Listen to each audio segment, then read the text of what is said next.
నమస్తే అండి, welcome to our channel మా వంట మా ఇష్టం. ఈరోజు మీకు ఒక ఈజీ మరియు టేస్టీగా ఉండే తమిళనాడు స్పెషల్ వెజిటేరియన్ వేపుడు చూపించబోతున్నాను.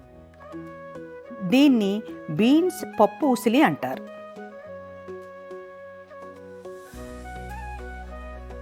ఈ వేపుడు కోసం 1 గంట ముందే 50 గ్రాముల శనగపప్పు, 5-6 ఎండుమిర్చి నానబెట్టి ఉంచండి.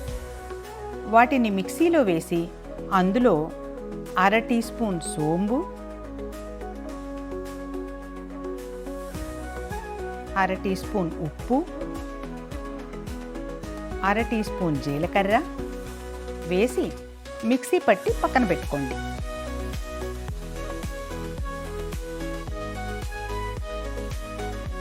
చూడండి నేను ఎలా మిక్సీ పట్టాను. ఇలా ఉండాలి, అంటే బరగ్గా ఉండాలి, కానీ అస్సలు నీళ్ళు వేయొద్దండి. మనం నానబెట్టిన ఉన్నాం చూసారా, ఆ తడే చాలన్నమాట. ఇలా డ్రైగా ఉంటేనే వేపుడు బాగుంటుంది. కొన్ని శనగబద్దలు ఉన్నా కూడా ప్రాబ్లం లేదు. ఇప్పుడు స్టవ్ ఆన్ చేసి ప్యాన్ పెట్టి 1 చిన్న గరిటెడు నూనె వేయండి. నేను నువ్వుల నూనె వాడుతున్నాను. వేపుళ్ళకి ఈ నూనె చాలా టేస్ట్గా ఉంటుంది. నూనె బాగా మరిగాక 1 టీ స్పూన్ ఆవాలు,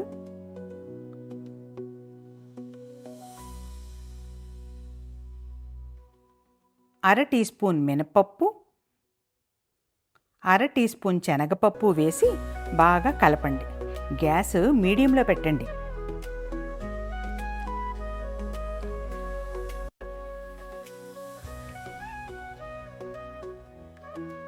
ఇవి కాగాక మనం కట్ చేసి పెట్టుకున్న బీన్స్ వేయండి. చూసారుగా నేను ఎంత చిన్నగా కట్ చేశాను. అలా కట్ చేస్తే తొందరగా వేగుతాయి, తినడానికి కూడా బాగుంటుంది. బీన్స్ మాత్రం లేతవి చూసి తీసుకోండి.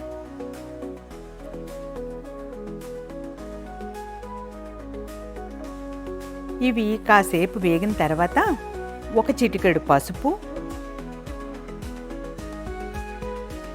1 టీ స్పూన్ సాల్ట్ వేసి బాగా కలిపి మూత పెట్టండి.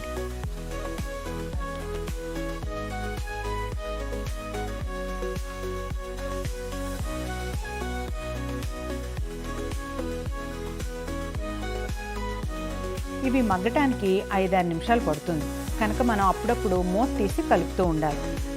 ఫ్లేమ్ని మాత్రం మీడియంలోనే ఉంచండి. ఈ వంటకం అంతా కూడా మీడియం ఫ్లేమ్లోనే జరగాలి.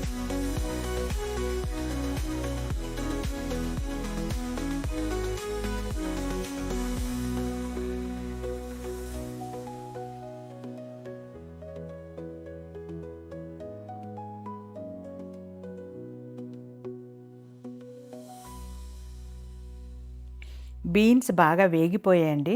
ఇప్పుడు మనం బరకగా రుబ్బు పెట్టుకున్న పప్పుని బీన్స్లో వేసి బాగా కలుపుకుందాం.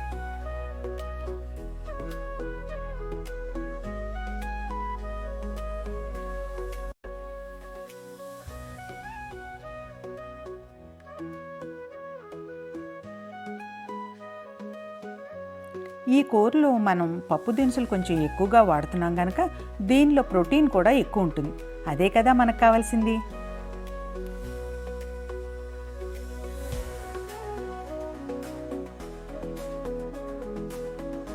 పప్పులు పచ్చివాసన పోయే వరకు 2-3 నిమిషాలు బాగా వేపండి.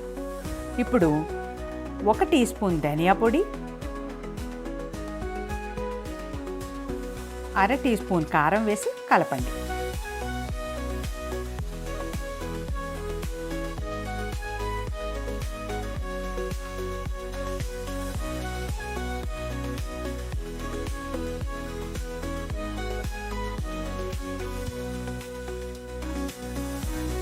ఇక ఫైనల్గా కాస్త కరివేపాకు, కొంచెం ఇంగువ పొడి,